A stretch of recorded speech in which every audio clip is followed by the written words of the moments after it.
All right, welcome back. As promised, I'm joined now by Josh Taylor, my buddy Josh from the Pittsburgh area. We're going to get you guys up to date on what's going on with the Steelers. I'm very excited to find out what Josh thinks about the return of Le'Veon Bell. If you own Le'Veon Bell in fantasy football like I do, you've been kind of chomping at the bit.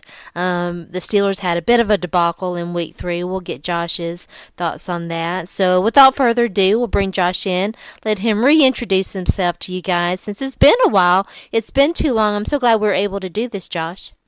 Yeah, we had a couple hits and misses there over the Yeah. past couple months or so, so it's good to get reconnected. Yeah, it definitely is. And so for the listeners out there who might not be familiar, tell them just a little bit about yourself, kind of the Reader's Digest version.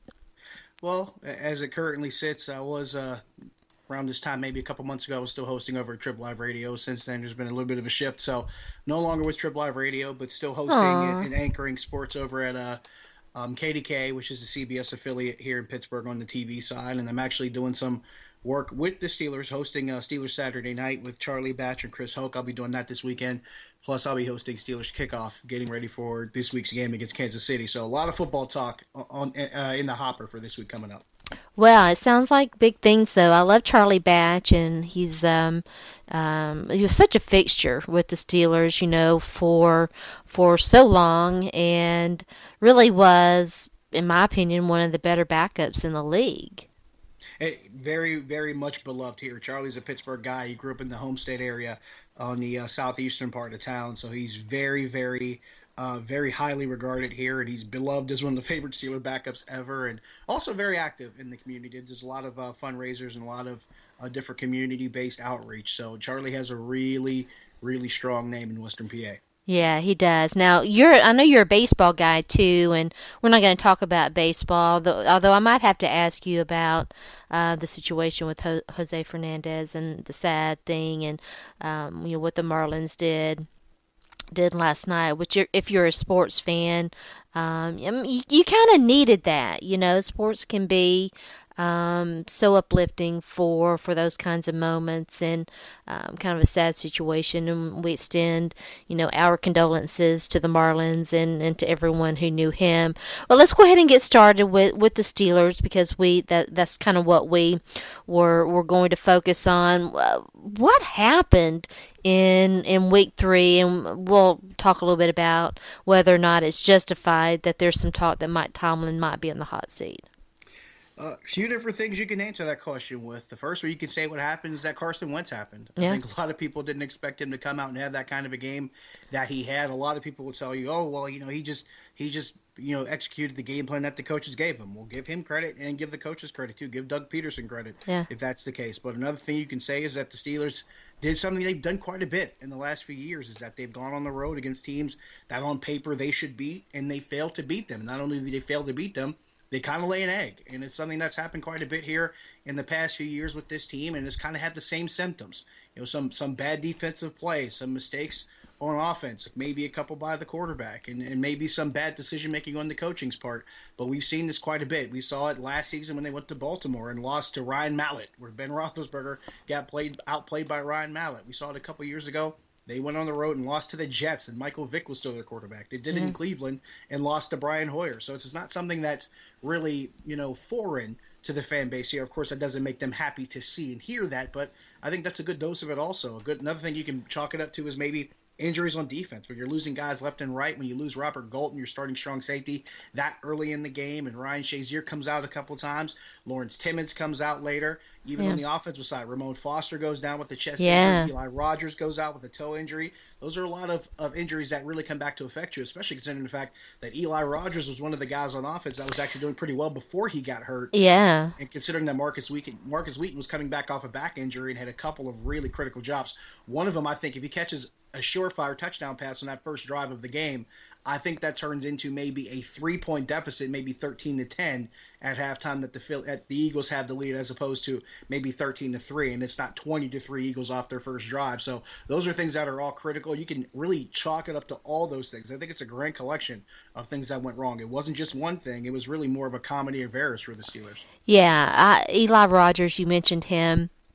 He was a guy that I had picked up in fantasy football. He wasn't someone that I had drafted, but I saw that he was kind of doing all right, and so he was someone that I picked up and had been kind of monitoring the injury there.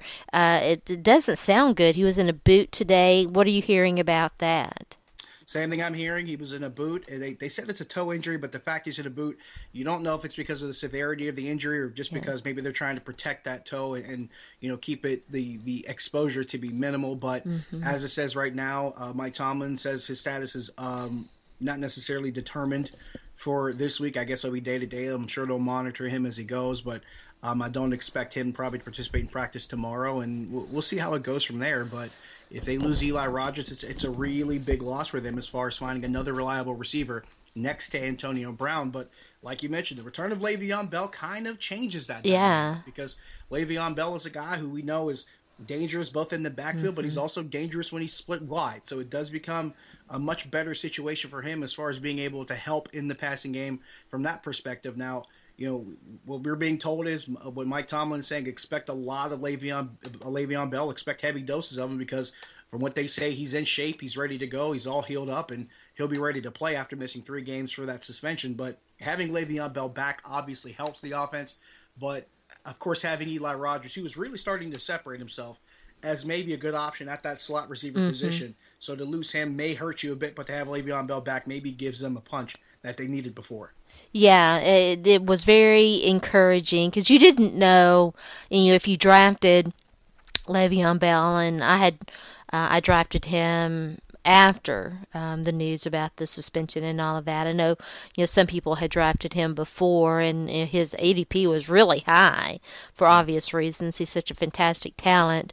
And I was able to snag him in the second round, and I felt like I was fortunate, you know, to do that, so that if you have him, it was very encouraging to hear Mike Tomlin say, "Hey, he's not going to be on a pitch count. We're not going to limit his snaps. He'll play as much as, and obviously he'll play as much as he's able and as his conditioning will allow, because it is different, being in football shape and being on the field and being hit it's a different animal, isn't it, Josh?"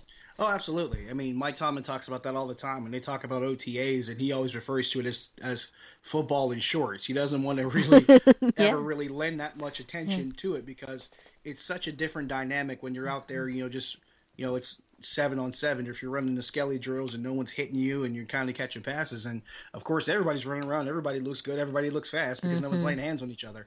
But when you get out there and helmets get to moving around and shoulder pads start cracking and Mhm. bodies start flying, it's a much different dynamic. Yeah. And I think this kind of reminds you of last season when Le'Veon Bell was coming off of a suspension then, Yeah. and he came in his first couple weeks looked really, really good. And then week Yeah. 6, he gets hurt against the Cincinnati Bengals, and we don't see him again.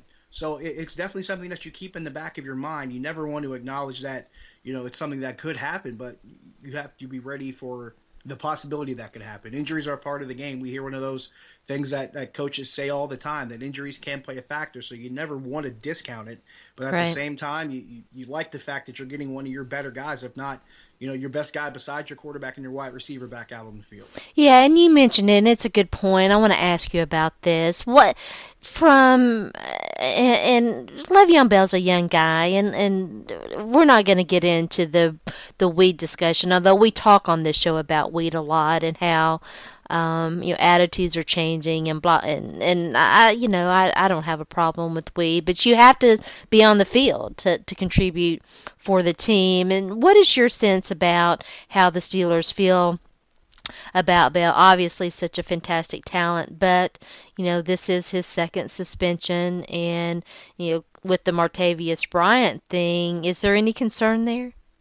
Um, those two situations are kind of different. Well, not even kind of different. I think they're very starkly different. I think the Martavis Bryant situation, I think players were more disappointed in Martavis Bryant because it just seemed more of, okay, we know Yeah. he did this and this is how we feel. Yeah. Where with Le'Veon Bell, these guys were very supportive of Le'Veon Bell. They were expecting his suspension to be overturned throughout training camp, and they were really of the belief that maybe Le'Veon Bell was not being treated fairly because of the collective bargaining agreement and maybe because of some of the power that Roger Goodell wields as the commissioner. So there Right. was a lot of differing sentiment there. There was more support of Now, Le'Veon did Bell he than miss necessarily a disappointment. test, or what was his situation? I forget. Well, the particulars are that he missed multiple tests, and Bell Okay. will say that he missed it for separate reasons. One was early in the morning; he didn't wake up on time. One of them, I think, he missed a phone call. So there's a lot of differing situations there about him missing But tests. you would But agree with me that that's not a good sign anyway. right, that's the thing. I mean, if I hate to use this word, but that's the optics of it. It looks Yeah. like if you miss a test,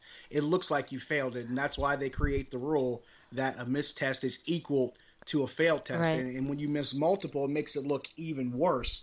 But at the same time, Le'Veon Bell maintained his innocence, and he Right. maintained that at one point that he did actually did smoke marijuana later on in the year last year. But other than that, was trying to make his test and just failed to be present for them. So the Now, league is had to take this some he's? action. I guess he's in the program. Do you know what stage he is?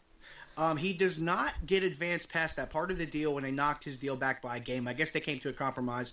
They would reduce his suspension to 3 games, and he would not be advanced in the Okay. program. So he's So still he's still in technically stage at one. step one. Right. Okay. Okay. Stage one is a lot easier to. Once you get to stage two and beyond, your goose is basically cooked. If and you gotta quit. You just gotta quit. And that's the Martavis Bryant Yeah. situation. He was in stage two Yeah. when he tested positive, or there was even the talk about him missing tests as well. Hmm. So when you get into stage two, that's when it gets serious, and you're in a much different pickle, if you will. Yeah. Yeah. I completely agree. Yeah, and again, it's the thing to me is, and we talk about this on the show a lot when it comes to weed. It's so easy to not even get in the program. You kind of got to be a big dummy to even get in there, and and then once you're snared, you just got to be so careful. And I don't know. It's a difficult situation, but it's good news, not just for fantasy owners, but for the Steelers in particular. And the situation with Ryan Shazier, and I love the guy. You know that we've talked about him a lot, you and I. But he's health has been a concern with him since he came into the league. And it's something that's become somewhat of a frustration around here in the local market. You hear fans kind of get a little agitated anytime Ryan Shazier goes down or has to leave for a couple snaps, even if it's just to readjust the chin Hmm. strap on his helmet. They get worried about, oh, is Shazier hurt again? Oh no, here he is. He's fragile. He's frail, and you have to Yeah, remind people that the type of football that Ryan Shazier plays, he plays it he's fast and he very plays it very physical. physical. Yeah, So I like to liken him to a cruise missile, yeah. shooting through gaps from time to time. Hmm. And you have to remind people, and this is something that I remember often. One of my favorite formulas, studying physics in my junior year of high school, was F equals ma. Force equals mass times acceleration. Yeah. So we're as Hmm. fast and as strong as Ryan Shazier is, you're going to hit guys with a lot of force, and it's going to Hmm. cause some physical damage on your body. Now, there has been the repeated question of moving Ryan Shazier to safety. It's to the point where every time someone asks me about moving Ryan Shazier to safety, I just roll my eyes because I keep telling them it's not going to happen. Well, Ryan Shazier is it's not being moved to strong ridiculous. safety.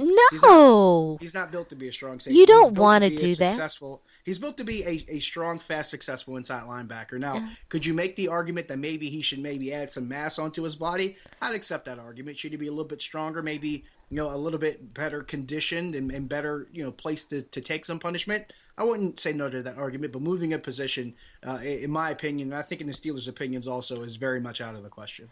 Steelers fans, and it's understandable, and fans are in general get spoiled by success and what have you, but they have been spoiled by the fact that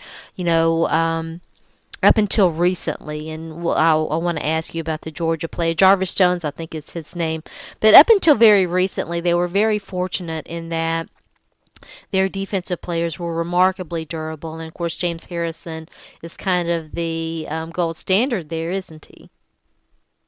Oh, at 38 years old, you're not going to find many guys that can do what James Harrison does. And if you think I'm kidding, go on his Instagram page. Just look at some of the It's things that he amazing. does with a set of weights, or even in some cases two sets of weights. It looks like the man is just subhuman, or I should say, I shouldn't say subhuman, I should say superhuman. Yeah, In some of the things he does in a weight room, but it translates to the football field as yeah, well. He's still able to make plays on an NFL level. At 38 years old, playing the position that he plays is nothing short of remarkable. yeah. It's pretty amazing, and I'm a big fan of old man football, and so even though a part of me loves to hate the Steelers, it's always great to see guys like that, and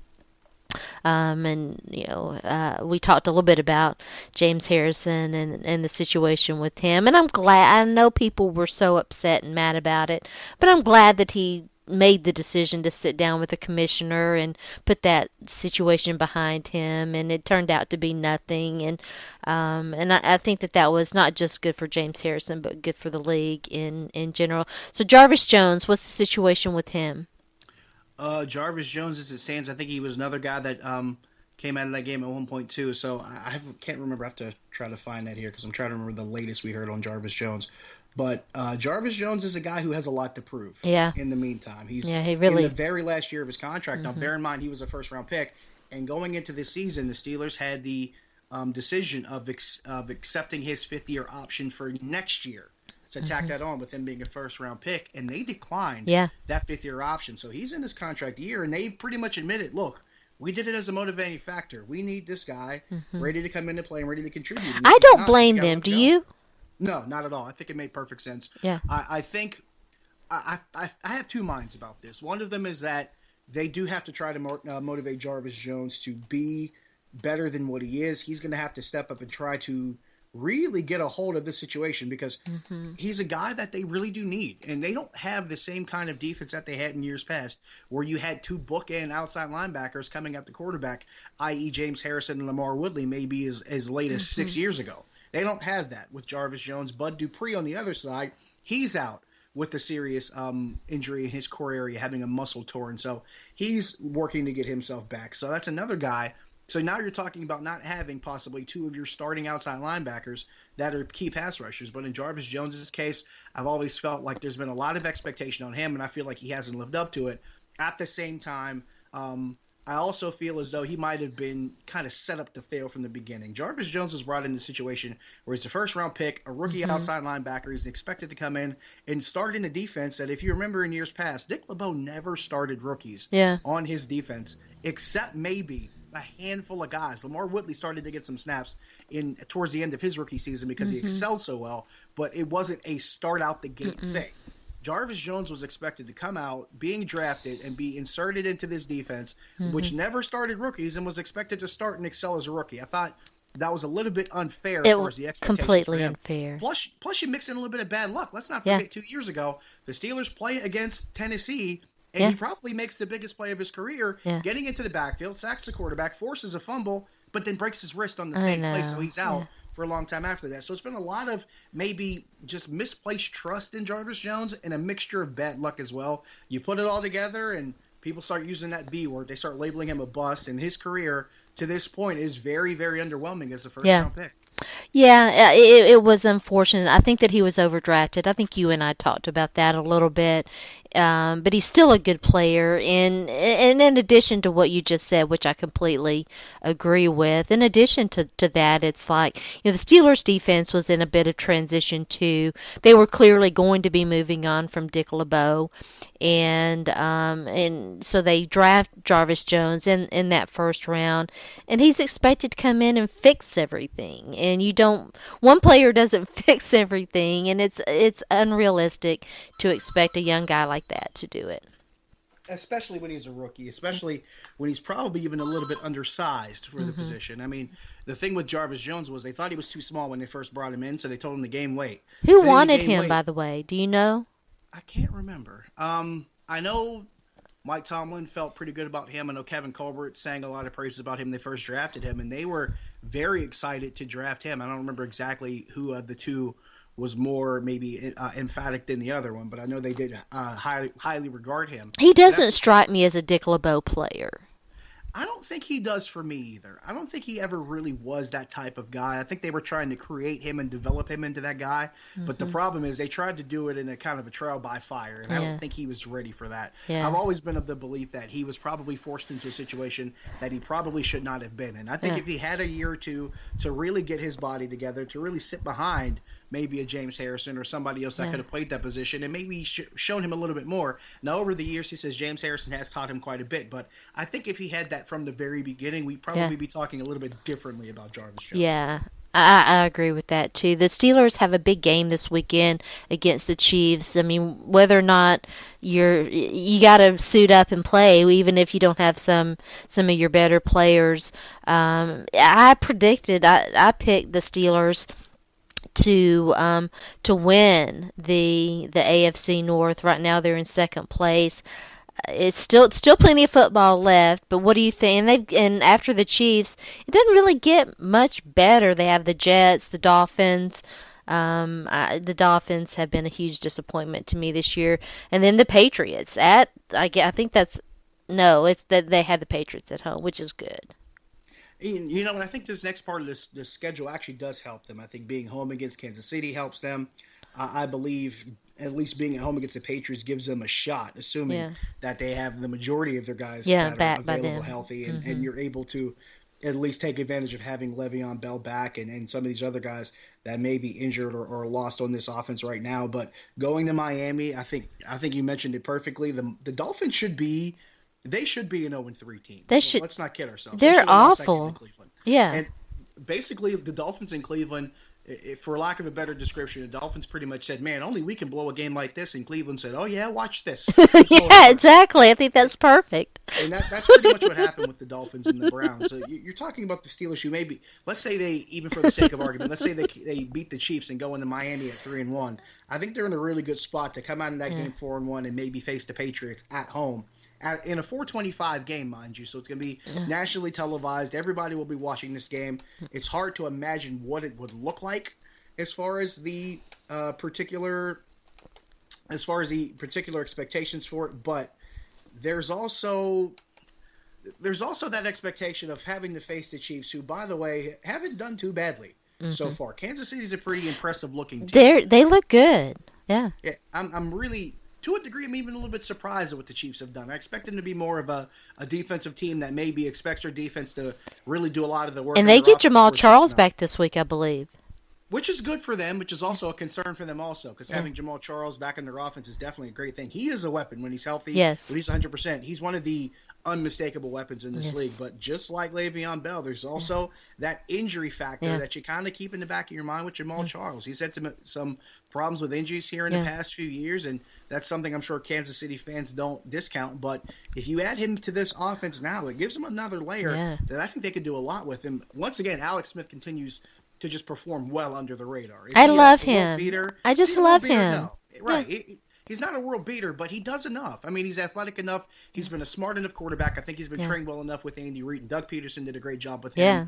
during his time as the Chiefs offensive coordinator. Obviously, Peterson's Yeah. now in Philadelphia, Yeah. given the Steelers' problems last week. So, Exactly. I think Alex Smith has really started to find his niche. I Yeah. think he was another guy that had a lot of expectations that probably should not have been placed on him, and now he's finally found himself and found his game. He's been really good for Kansas City. I think that defense still has some teeth to it, so that's Yeah. something the Steelers are going to have to deal with. Yeah. You might see a lot in this game where these two teams are really trying to feel each other Mhm. out early here in the first quarter, trying to figure out what they want to do. Both of these running backs, both Jamal Charles and Le'Veon Bell, I expect them to both be very active in this game. They're going to come out of the gate and probably come out pretty hot. So with that in mind, you look at this game, and some people might expect it to be a win on paper because they're at home. It's on national TV, and the Steelers tend to win games in October at home on national TV. But I don't think it's that simple. I think they have to try to figure things out, because if you struggle with Carson I Wentz, think I'm going to pick the Chiefs.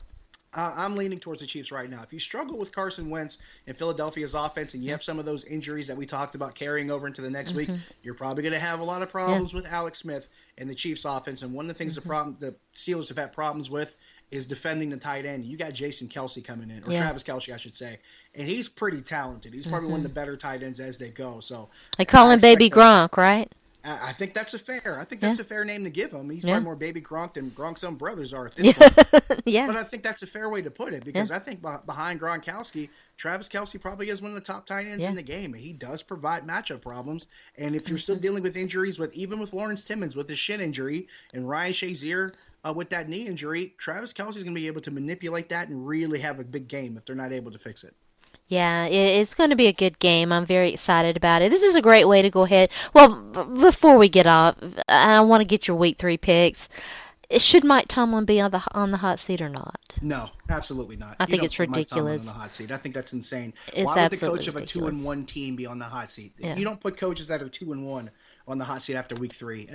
For people who are talking about that, you're just looking for a reason to fire Mike Tomlin because you never liked him Yeah, anymore. I agree And with there are that. a lot of people in this fan base that feel that way. They tend to blame a lot of things on Mike Tomlin. When you have the kind of resume and respected reputation that Mike Tomlin has around the league, you don't put a coach like Mike Tomlin, who just happened to lose his first game in week three to a team that had an identical record coming in, and put that guy on the hot seat. That's just absolutely absurd and ridiculous. That's just people looking for someone to Yep. blame and looking for a reason to hate Mike Tomlin. Mike Tomlin has one of the best coaching records right now in the league and one of the best win percentages, and the record speaks for itself. Has he lost some questionable games? Yes. Has his team had some pretty embarrassing playoff losses? Absolutely. You don't count against that. But Mm. here's the thing. There are a lot of coaches in this league who can't even get inside that door Yes. as far as even getting to the playoffs Hmm. permanently or being a playoff contender, much less Hmm. getting there even if they win or lose that first round game. There are a lot of coaches out there who, for some odd reason, are so subpar and keep finding new jobs. And you wonder how they do that, but yet people want to try to make the Mike Tomlins of the world the targets as the guys who Yeah. shouldn't be coaches. And I think those people really need to find something else to do because they're barking up the wrong tree. Yeah, it's ridiculous, and I agree with you. It's hard enough to get there. The Steelers have seen a lot of success under Mike Tomlin. Real quick, let's go through some Week 4 picks. Dolphins, Bengals. This one's an easy one. It has to be the Bengals, right? Definitely going with Cincy on this one.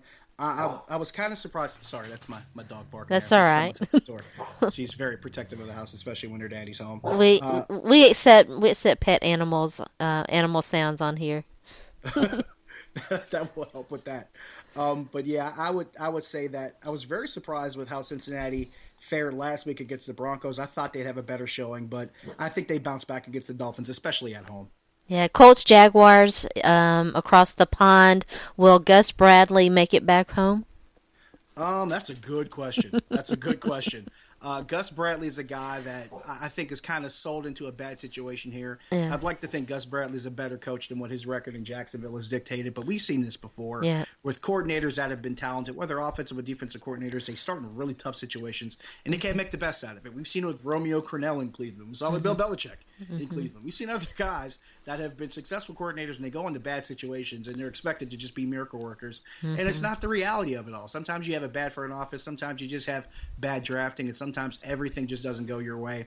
I think Gus Bradley actually has a good deal of talent in Jacksonville. I like Blake Bortles Yeah. as a quarterback. I like Hearns, and I like Hmm. Allen Robinson, who's a Penn State guy, by the way, Hmm. as a receiver. They actually got a little bit of a Penn State South, if you will, with a couple of Penn State defenders Yeah. like Jared Odrick and a couple other linebackers playing down there. So they definitely have talent, guys like Hmm. Paul Posluszny. So it's not like that's not that Jacksonville doesn't have talent. I think they're just still a few pieces away from really being the team that like, people expect them to be. I thought they were an outside favorite, maybe, or an outside shot away from having a shot at a playoff spot. I'm not shying away from that, but I do think that the Colts have their share of issues. I think Andrew Hmm. Luck covers a lot of Yes. problems that they have, and I'm really worried about facing that Colts defense. I'm Yep. worried about whether or not they're able to stop the weapons that Jacksonville has. TJ Yeldon's a good running back. I watched him play at Yeah. Alabama when I covered the SEC a few years back. TJ Yeldon's got a lot of talent, so He really does. it's not like Jacksonville doesn't have options. You know what? I'm actually going to take Jacksonville in this one. They're a home underdog, which is very, very rare. And Hmm. I think they have the talent to actually do this at home. I'm going to take the Jags to get that first win. I'd like to see it. I, I hate it for Gus Bradley. I'm not convinced he's that good of a coach, and but I thought that he might be for a long time. The Colts, I agree with what you said there. Having a good quarterback can hide a lot of issues, and boy, the Colts have plenty of them. I'm going to pick the Colts because I'm still in prove-it mode with the Jaguars. I'm holding on to TJ Yeldon. We'll see how that situation goes. This is the game that one of the games I'm most excited about. Bills Patriots. This is going to be an interesting game. I think it being in Foxborough probably goes in the Patriots' favor in some degrees. It's an even line, which is interesting too. Mm-hmm. You look at it and go, okay, who's starting at quarterback for the Patriots? How's Mm-hmm. this going to work? It Especially with sounds like this, they get Jacoby Brisket back. yeah, getting Brissett back, I think helps them, especially with what he did against Houston. I was Oh, I must very be hungry. impressed. I think I mispronounced his last name. Having lived in the South for a few years, I'm never a guy to turn down good brisket, so I can't blame you. But with the way that Jacoby Brissett played against Houston, I thought it caught a lot of people off guard. It Yeah, probably shouldn't have, because we knew what his skill set was at NC State. If you followed him in college, I think Bill Belichick yeah, has a very, very good knack for understanding what his quarterback is and knows how he to plan does. around that. If nothing else, Bill Belichick has this thing where if he goes into having to maybe change an entire game plan, he will still have a game plan where they know how to do a few Yeah. things well, and they're going to do those few things until you stop them. And the problem is Houston couldn't stop it, and the Mhm. Texans could not corral it. And they did a really interesting thing with their offensive line. They double teamed J.J. Watt. Sometimes they double teamed Jadeveon Clowney. Sometimes there was one play where they had Clowney triple teamed and Watt double teamed on the other side because not a lot of other guys were rushing. So they had an Yeah. interesting way of beating Houston, and it worked. And one thing Belichick is good at. He's good at game planning against his opponent. He He's good at really preparing is the for best at it. exploiting their weaknesses. And I think the Bills have a ton of them. I Mhm. think I expect a lot of LeGarrette Blunt in this game. I expect Jacoby Brissett to be a part of the run game in this game. You may see more of that like we saw against Houston. And I expect Houston's defense to give the Bills some problems on offense as well. And as much as probably surprises some people, but the Patriots can come out of this thing, given all of these situations and all these problems and injuries and Tom Brady's suspension, they might come out of this 4-0. I And some know. people shudder to think that, but I think It's it's amazing. possible. I agree with everything that you just said. And the Patriots defense is a lot better than I expected it to be, even though, individually I like a lot of their players and I'm a huge Jamie Collins fan. Everybody knows that. The quarterback situation, Bill Belichick, I had an interesting discussion with someone, and for a long time, I've had people tell me that they felt like Tom Brady was a little bit a product of the system there, but I don't know how that's necessarily a bad thing. I mean, it sounds like a knock, but you want your coach to build a system that plays to your strengths and sort of tries to mask your weaknesses. And the conversation, and I made this person mad. I didn't mean to, Yeah. because I said, I thought that it was a compliment. And I said that Bill Belichick. That Tom Brady needs Bill Belichick a whole lot more than Bill Belichick needs Tom Brady, and I don't mean anything bad to Tom Brady, but I would love to see what Tom Brady would have done in another on another team in another system. I think he just landed in a perfect spot. I think that's fair. I think it's fair. It's one thing to be a guy that benefits from a certain system.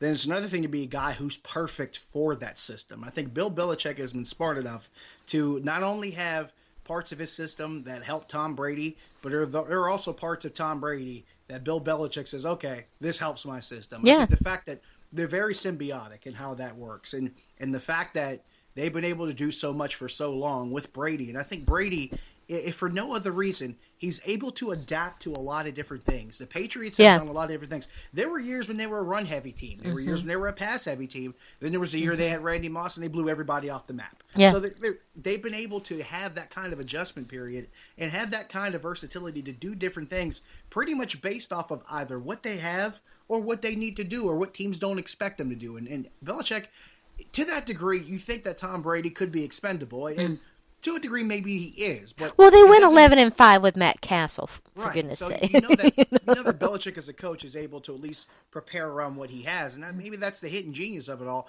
But at the same time, he also scouts and drafts players that Yeah. fit what he wants to do Yes, he very, very does. well. He doesn't draft just players; he drafts skill sets. He Yep. drafts skill sets. He drafts pass rushers. He drafts run stoppers. He drafts corners that can play the pass. He drafts corners that can play the run. He Mhm. converts corners to free safeties. He does a lot of different things. Mhm. He's able to move guys around because he doesn't say, well, this guy's a corner or this guy's a safety. He says, this is what this guy does well. So Yeah. he goes and tells that guy, if you're good at doing this, you just keep doing this over and over again. That's why that whole do your job mantra that they seem to have pretty well healed there in Foxborough, it really does have a meaning. Because for Bill Mhm. Belichick, okay, here's what you do. Well, go do what you do well. Do it repeatedly until we tell you to stop. And that's what works for him. Yeah, it really does work for them. I think the Patriots are going to win this, although I like the Bills, um, and obviously I hope that Tyrod Taylor has some success. I may be forced to play him this week in fantasy football. Titans, Texans. Give me your prediction there. Titans and Texans. I think this is the game that the Texans finally bounce back. I think this is the game that we figure out just what they're made of. They are at home. I think they're favored by nearly a touchdown here. Granted, that's nothing against the Titans. I think there are some holes there that need to be fixed. Although I am very impressed with what they're trying to do on offense. I do love Marcus Mariota as a quarterback. I love them Mhm. coming out of Oregon. I like Derrick Henry Mhm. being a part of this offense. I think he's a guy who could be very useful. I do like DeMarco Murray being useful in this offense as Mhm. well. I love what they've done with their offensive line. So they have the building blocks in Yep. place, excuse me, if you will, to be a pretty good offense that can run the football, both with their running backs and even get some play action, moving the pocket with their quarterback. They got a really good tight end in Delaney Walker, so they Mhm. have those basic things down. But the thing I'm worried about is that Houston also has a lot of weapons on their offense as Mhm. well. Brock Osweiler hasn't popped off the page, but Mm-mm. he hasn't been terrible either. I think he's got a couple good receivers to work with. Mhm. I think having that kind of versatility that they have on their offense, I think it probably does favor Houston. And being on the road is always going to be tough for any team. But I will take the Texans in this one. I think they will learn from the mistakes that they made against the Patriots. And I also think they realize they may have underestimated the Patriots and probably taken them a little bit too lightly. And if you figure NFL teams, as much as we hear the any given Sunday thing over and over again, you figure some NFL teams would learn not to take other teams lightly. And I think they've Yeah. learned from that lesson and they come back with the big win Yeah, here. especially the Patriots. You never should Exactly. ever take the Patriots lightly, and it's very the Titans for a while, for the past 7 or 8 years, have really struggled at Reliance NRG Stadium. I think they call it now, in Houston, their former home, and the Titans have not played particularly well this so far this season, and I have to agree it would be the Texans. I'm talking, by the way, with Josh Taylor, our Pittsburgh guy. We're going through your week 4 picks. Lions, Bears. These two teams are pretty bad. Just mixing some Tigers, you can really have this game as Yeah. a true oh my game because this Yeah. really is an oh my game. I look at these two teams and I wonder. You almost have that question of which team's going to blow it late. This is Yeah. almost like Dolphins and Browns revisited because I look Hmm. at these two teams and neither of them really impressed me. Now, granted, for the Lions, Marvin Jones had a pretty good showing Yeah. last week, but I look at the Bears and I look at what's going on with Jay Cutler right now, and it's just not a very promising thing to not have him in the lineup. Even when he is in the lineup, he's kind of an enigma. But to Yeah. not have him in there, to rely on Brian Hoyer, and to have Yeah. some of the talent that they have, the young talent, guys like Jeremy Langford, who I like, and guys like Kevin White, whom I loved coming out of West Virginia. I covered his last season. I covered West Virginia during that season in 2014, his last year there, and I thought he was a dynamic player. I thought he was kind of in the mold of a Larry Fitzgerald as far as what he can do, how he can run routes, what he can do with the ball, and even his Mm-hmm. physical nature. He's a big, strong kid, but he also doesn't shy away from a challenge. He gets in corners' faces and Yeah. jaws back at him. He's got a little bit of fire in him, and I loved everything that he brought to the table. So that injury that had happened last year when he missed his rookie season, I thought really set him back a ways. I'd love to see him develop more. But right now, the Bears have shown me nothing that make me confident about them. I think the Lions have a lot more to offer, and I think the Lions win this one. Yeah. I guess this one's a hard one for me. I think it could go either way. Um, I'll play devil's advocate. I'll pick the Bears just because I don't know. It's a tough game for me to predict. Panthers, Falcons. Falcons coming off bit of a short week with that Monday night football game. Who you got? I like the Panthers in this one, if for no other reason than Carolina for the same reasons why I like Houston to win. I think Carolina coming off that loss, I think really stunned a lot of Mhm. people, and they've been kind of underwhelming. I don't think Cam Newton has been Cam Newton. He hasn't. I think it's He kind of a got mental beat up thing. in week 1, and with everything that's going on in Charlotte and whatever. Yeah. I think Cam Newton has gotten away from being Cam Newton. I think the Super Bowl kind of messed up his psyche in terms of how he goes about it. I don't think he's the same guy. I don't think he's the same, maybe in your face, kind of the celebratory, more aggressive, more fearless, just go do your thing guy. I want to see that Cam Newton back. I don't care what people say about Cam Newton. I don't care if they hate him. I don't care if they hate how he Mhm. celebrates. I want to see Cam Newton being what he was Me last year when he was too. the MVP of Yep. this league. There's a reason why that Cam Newton was the MVP because he had Yep. done things that no other quarterback had ever done Yeah. in league history before last season. I want to Mhm. see that guy again. Yeah. I hope we see more of that Cam Newton even starting this week coming up against the Falcons because I think that guy is necessary, especially considering that Carolina has been a little bit underwhelming in They some have areas, been. especially on Mhm. their defensive side. Losing Josh Norman is starting to maybe show a little bit Yep. more than people anticipated. So I'd like to see Cam Newton come back to being Cam Newton. I think we'll see more of that this coming week. I think the Cardinals, the Panthers win on the road against the Falcons. I agree with that. I'm picking the Panthers too. Seahawks, Jets. Seahawks Jets is probably a closer game than people think. Yeah. I think the Jets defense is very, very good. I I love think Todd Bowles. Todd Bowles has been. If people have problems with Todd Bowles, then I got to ask them how much they watch football because I Yeah. think Todd Bowles has He's been a shot in the fantastic. arm. I think what he's done with that defense from the beginning has been pretty good. I think there were a lot of expectations for Ryan Fitzpatrick, and he has not met them. Well, he's You Ryan can't win a Fitzpatrick game is with. who he is, right? I think he overachieved a bit last year, Yeah. and the Jets were on such a run. Now, granted, he did build a really good rapport with Brandon Marshall and Yeah. Eric Decker. These guys did something that hadn't been done before either. They had 8 games last season where both Marshall and Decker caught a touchdown Yeah. pass, and that was a new NFL record. So we Mhm. saw the kind of rapport that he built with these guys. So you Mhm. take those guys, you say, okay, you have those guys coming back. Then you have a guy, Matt Forte, whom I thought would be a really great addition Yeah. to this Jets offense because of his ability to do a lot Yeah. of everything. I thought he would be a useful guy, Yeah. but that's not really working in their favor right now. This offense has not really worked, I think, the way they've hoped for it to, and Fitzpatrick's been a big reason for that, and Mhm. a lot of why that hasn't happened. If I had to go on it now, I think it's an even line going into that game. I give the Seahawks the advantage. I think if the Seahawks get a big enough lead, they can really pin their ears back on their defense and make it even harder for Fitzpatrick to find the rhythm. So the Seahawks, the key to this one, will be getting ahead early, try to Mhm. silence that crowd, and try to put Yeah. together a pretty big lead that they can't catch. I'm taking Seattle. I'm picking the Jets. I think they're, the situation with Ryan Fitzpatrick. They were a little bit behind the 8 ball. He had a dreadful game. There's no question. Dreadful game in week 3. I look for them to bounce back in week 4. They're at home.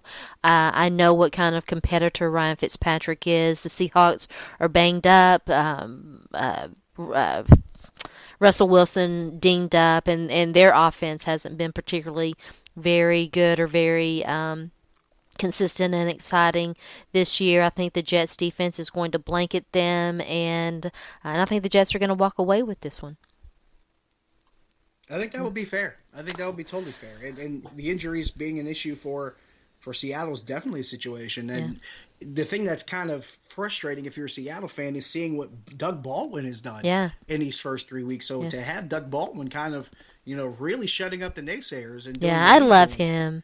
to have him do what he's doing, I think was pretty impressive. Yeah. And to see Russell Wilson maybe struggling with injuries, and this is considering the fact that Russell Wilson had never missed a game. I don't think Yeah. he'd ever missed a snap coming into this season. Very So durable. very, very durable and also very smart. I Very mean, very good about avoiding hits. right. I mean, that was the thing that was great about him. I mean, he was Mhm. the antithesis maybe to a Robert Griffin III in Yes, that he exactly. knew how to avoid contact and really preserve himself. So to see him with an injury situation is kind of a foreign concept Yeah. for Seattle fans. So I can see how there may be some frustration there. Yeah, Raiders, Ravens the Oakland Raiders, who are coming off that big win in Tennessee, can they knock off a surprisingly undefeated Baltimore Ravens?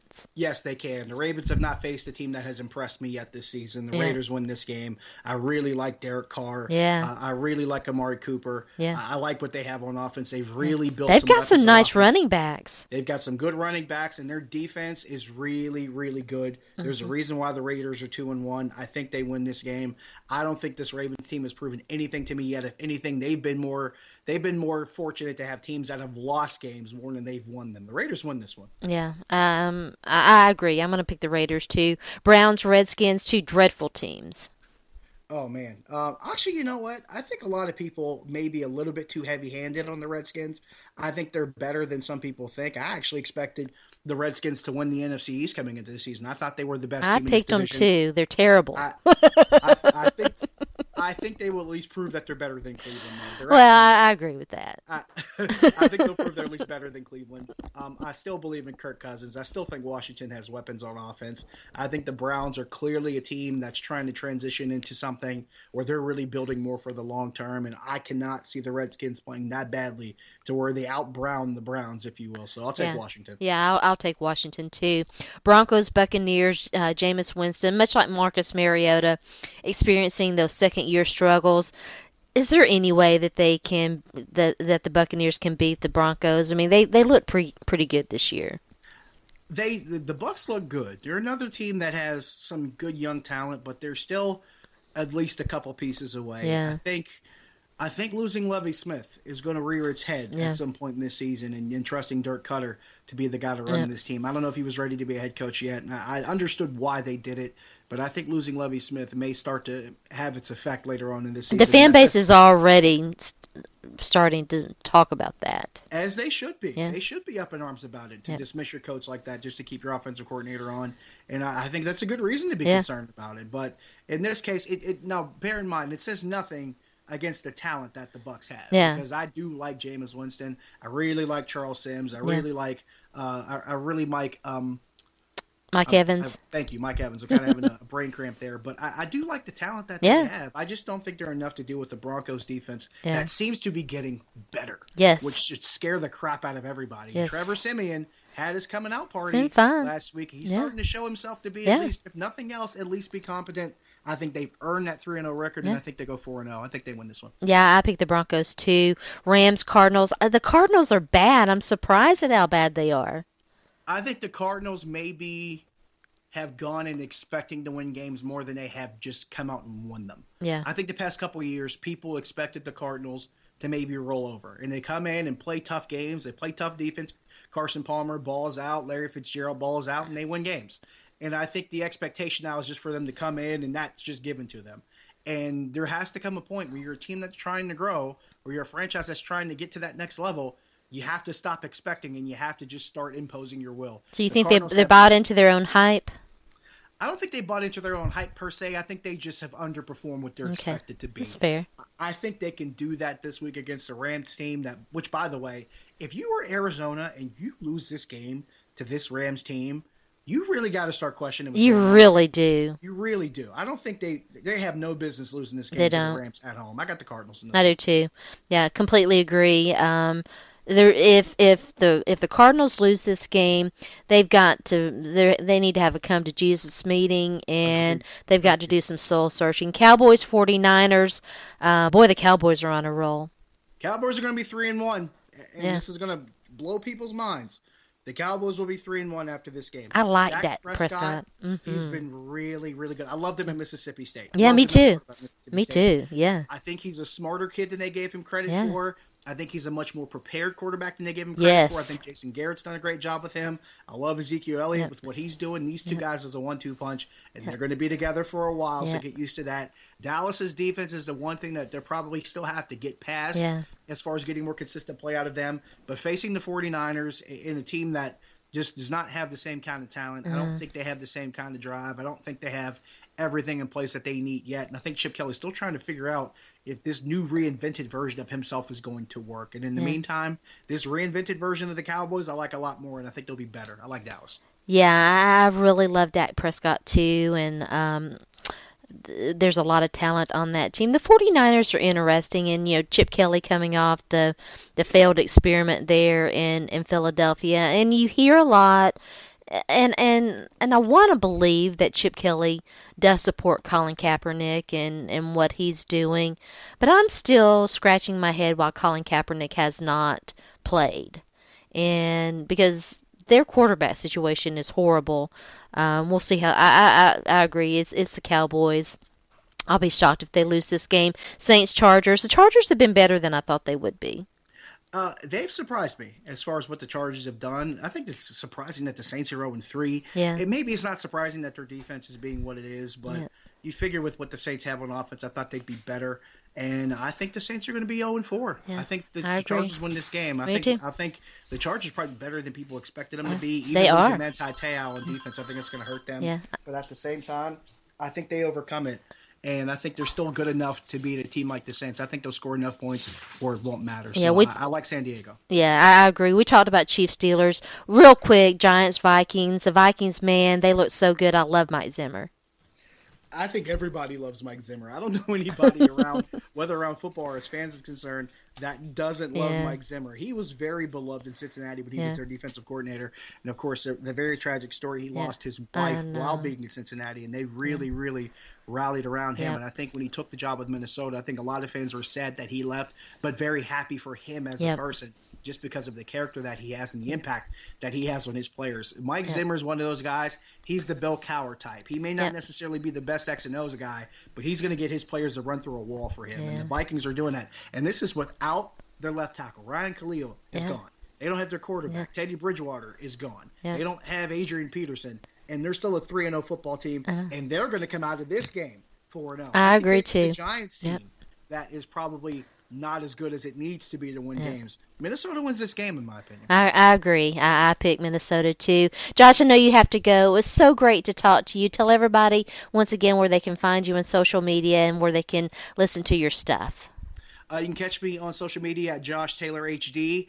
Not doing a lot as far as radio these days. A couple guest spots here and there. I haven't really found my next radio home yet, but that's still a work in progress. That actually might be happening sometime soon. I'll have an announcement up there hopefully when that happens. But also doing some writing for PiratesBreakdown.com. That's where I do some of my baseball work, and also writing about the Steelers at SteelersDepot.com. And Oh also, yeah, I love Steelers Depot. so doing some work with Dave Bryan. Yeah, And Alex great Those guys. guys. Oh, great guys. I had them a lot on my radio show, and I love talking football with those guys. Those guys know their stuff, so I'm doing some Yeah. stuff with them as well.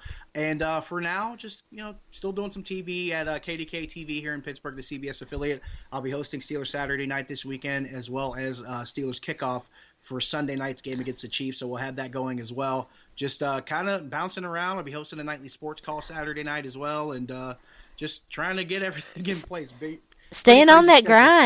grind. That's a lot Exactly. of stuff. Thanks Yeah, again, awesome. Josh. Thank you. Appreciate All you. right, night.